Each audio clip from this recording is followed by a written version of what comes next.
சத்தியத்தை ஜனம் காத்து வரும் அந்த சாமி தரும் பல நூறு வரும் மனசு எல்லாமே கோவிலையா அதுதானே சாமி ஐயா நல்லவன் தான் இவன் வல்லவன் தான் நல்லதெல்லாம் இங்கே சொல்ல வந்தான்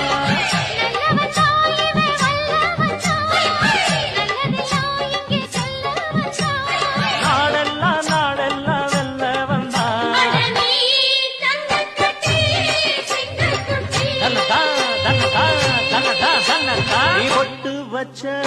தங்கக்குளம் ஊருக்கு நீ மகுடம் நாங்க தொட்டு தொட்டு இழுத்து